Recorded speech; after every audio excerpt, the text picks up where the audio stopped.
Ya, dan pemirsa, untuk membahas seperti apa peta politik di tahun 2024 mendatang, kita sudah terhubung bersama dengan beberapa narasumber kita. Kita sapa terlebih dahulu narasumber kita. Selamat pagi. Selamat pagi, salam Pagi, sehat Gus Andi, Coy. Valen, Selamat dan pagi juga Mas Gus Hanta, Coy. salam sehat.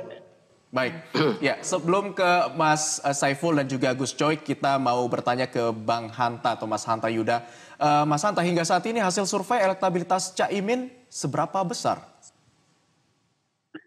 Ya, memang dari sebagai capres hampir tidak ada yang potensial Abdi kecuali 3 nama itu paling kuat ya, Anies Baswedan, Ganjar Pranowo, dan Prabowo Subianto.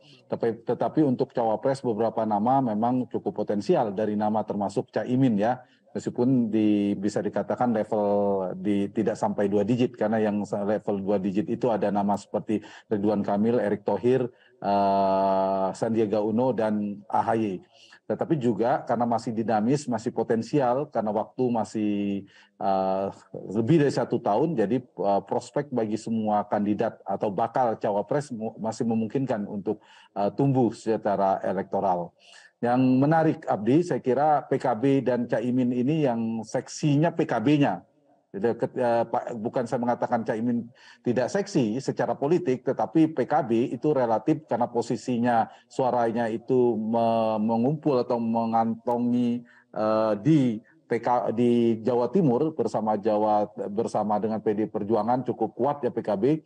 Yang kedua, PKB secara kualitatif bisa dibaca sebagai simbol dari kekuatan Nahdien atau NU, dan 2 variabel ini saya kira menjadi seksi, menjadi penting bagi semua kandidat cawapres atau koalisi menggait potensi elektoral dari yang dimiliki oleh PKB itu.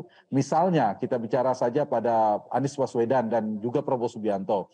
2 figur ini adalah, terutama Mas Anies, itu di Jawa Timur elektabilitas dari survei yang kami lakukan, Abdi, adalah tempat atau wilayah di mana Mas Anies belum begitu kuat. Urutannya nomor 3 setelah Ganjar Pranowo, kemudian Prabowo, lalu Anies Baswedan. Dibandingkan misalnya di Banten, Anies cukup kuat. Tertinggi separuh pemilih Banten dan DKI itu wilayahnya Anies Baswedan. Jawa Barat juga Anies unggul di survei kami.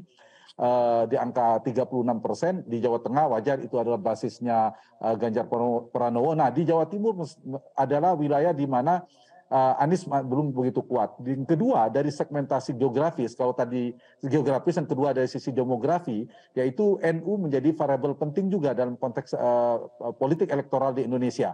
Jawa Timur yang 16% DPT-nya, yang kedua adalah NU, maka posisi PKB dan Caimin, terutama PKB, menjadi strategis untuk dijadikan mitra koalisi bagi calon-calon presiden yang saya katakan tadi. Termasuk Anies Baswedan dan Prabowo Subianto, yang di mana wilayah itu masih relatif lemah. Nah, ketika PKB bergabung, maka bisa menambal titik lemah itu, memperluas ceruk bagi Anies atau Prabowo dalam kontestasi politik, baik secara geografis Jawa Timur maupun secara demografi kekuatan NU tadi.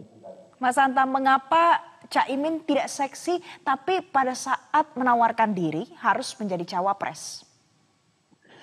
Iya, karena secara elektoral, karena capres ingin menggait cawapres itu kan dia harus kontributif secara elektoral. Apalagi sekarang pilpresnya tidak ada incumbent, lapangan rata semua. Yang kedua adalah di mana selisih margin antara capres yang kuat, yang saya bilang 3 potensial kuat tadi, Ganjar, Anies, dan Prabowo, itu selisihnya tipis. Sulit diprediksi siapa penangnya kalau pemenangnya dalam konteks hari ini. Dinamikanya cukup kencang, sehingga variabel cawapres sangat menentukan.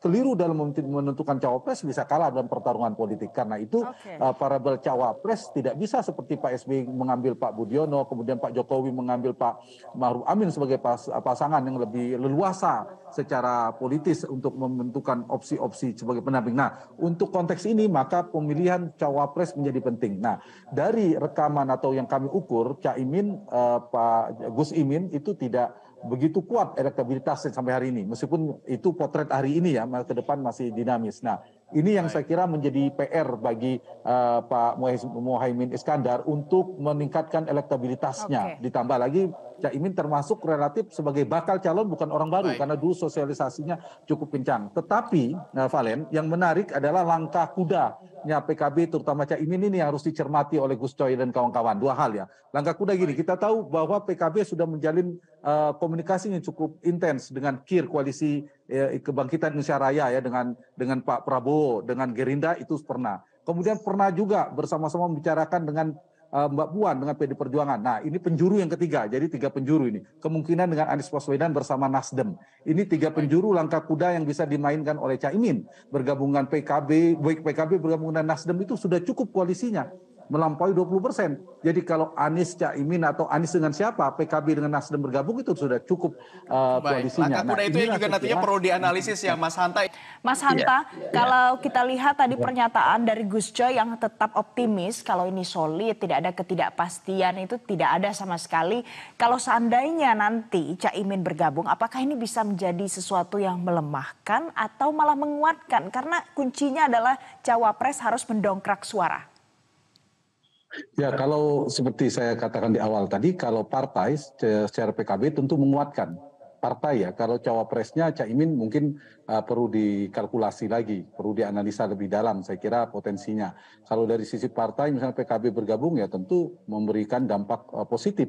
Baik secara kuantitatif kita bicara ceruk-ceruknya, maupun secara simbolik kualitatif pendekatannya seperti simbolnya NU dan seterusnya seperti saya katakan tadi. Mungkin secara seperti Gus Coy ya yang NU juga, bahwa secara kuantitatif tidak semuanya merepresentasikan di PKB, tapi secara simbolik kualitatif maka cukup kuat. PKB lah yang cukup kuat dalam persepsi publik merepresentasikan aspirasi politik kaum Nahdien misalnya itu. Soal ketidakpastian Valen tidak hanya di koalisi perubahan Gus Coy dan kawan-kawan, tetapi di semua koalisi menurut saya itu mengalami ketidakpastian. Belum ada koalisi yang pasti Gus Coy ya. Bisa berubah, ini buktinya. KIR katanya antara Gerindra dan Partai Kebangkitan Bangsa ternyata bisa lompat. Jadi tidak dijamin. Ke KIB juga begitu. Jadi di jelang-jelang nanti batas masa pencalonan, apakah mungkin ada yang melompat atau bertukar posisi? Sangat mungkin. Karena politik kita itu amat dinamis. Termasuk pergerakan PKB saat ini. Sangat dinamis menurut saya. Ketiga penjuru tadi komunikasi politik yang dilakukan. Tapi saya ingin menambahkan sedikit. Abdi dan Valen juga Gus Coy. Ini manuver PKB bisa dibaca ya, manuver ya, ini bisa meninggikan posisi tawarnya PKB. Karena PKB juga sedang berkomunikasi dengan Gerindra, dengan Pak Prabowo, tapi juga belum ada kata sepakat di mana PKB menginginkan Caimin sebagai cawapresnya Prabowo. Nah, dengan Caimin melakukan komunikasi ke Nasdem dengan Anies, itu kan bisa menjadi memperkuat posisi tawarnya, juga sedang bernegosiasi politik dengan Prabowo. Dalam konteks itu. Tapi di sisi yang lain, PKB juga dalam tanda petik bisa memperkuat posisi tawar Partai Nasdem, Gus Coy, ketika sedang bernegosiasi politik dengan AHY dan Demokratnya dan PKS, terutama dengan AHY Partai Demokrat.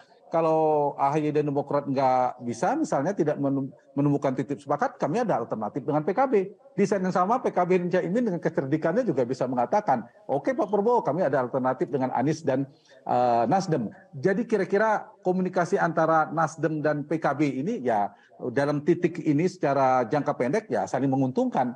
Bisa mempertinggi, menaikkan posisi tawar PKB ketika berhadapan Gerindra, pun Nasdem ketika berhadapan dengan koalisi perubahan yang tadi Gus Coy sampaikan. Jadi sekali lagi ini masih pergerakannya Valen dan Abdi menurut saya masih sangat cukup dinamis ya. Dan kita tahu jangan lupa kecerdikan Pak Caimin dan PKB ketika koalisi 2019, Gus Coy paham betul mungkin bagaimana perannya ketika akhirnya Pak Mahfud hampir menjadi cawapresnya Pak Jokowi, kemudian akhirnya Pak Ma'ruf Amin, itu juga saya kira untuk menghindari ada poros ketiga, manuver terakhir, sehingga hal-hal semacam ini tidak menutup kemungkinan akan terulang di 2024 mendatang. Jadi jangan terlalu cepat dan buru-buru menyimpulkan bahwa misalnya, wah Anies dan Nasdem sulit dapat koalisi. Wah, ini Prabowo tidak dapat. Tidak menutup kemungkinan di ujung nanti akan ada partai yang tiba-tiba membanting haluan politiknya. Jadi harus dibaca dalam sisi itu. Yang satu lagi, PKB punya dua misi, dua penjuru sekaligus. Ingin memaksimalkan perolehan suara, sama saya kira semua partai. Kedua, sekarang ini fokusnya PKB dan Caimin adalah menjadikan Caimin sebagai cawapres. Persoalan koalisi mana yang paling mau menerima, karena tadi memburu kotel efek, itu mungkin yang akan menjadi prioritas bagi PKB. Dan saya harus segera objektif mengatakan dengan segala hormat kepada Caimin, PKB ini dilirik semua. Baik Nasdem dengan Aniesnya, Gerindra dengan Prabowo-nya, bahkan KIB juga PDIP, tapi Caiminnya saya kira yang belum menjadi pertimbangan penting ketika misalnya mensyaratkan Caimin menjadi cawapres itu menjadi batu hambatannya. Tapi kalau koalisinya saya kira akan disambut oleh Gus Coy dengan sukacita, dengan tadi marhaban. Menjadi PKB saat ini loncat-loncat begitu ya? Udah marhaban, kelasnya lebih tinggi lagi itu marhaban seperti menyambut Ramadan. Itu. Dan Nanti kita kursinya tunggu lagi Gus Coy ya, sedikit Mas Hanta. itu cukup loh. Mas PKB Hanta. dan Partai Nasdem itu 59 kursi ditambah 58 kursi 117. Syaratnya hanya 112. Jadi dua partai ini saja kalau berkoalisi itu Abdi dan Valen cukup. Dan jangan lupa cukup untuk memenuhi syarat ya. Ada Halim Iskandar juga Caimin. Jadi radar Baik. di radar Nanti kita Nasdem akan tambah. nantikan lagi apa nanti hasil keputusan.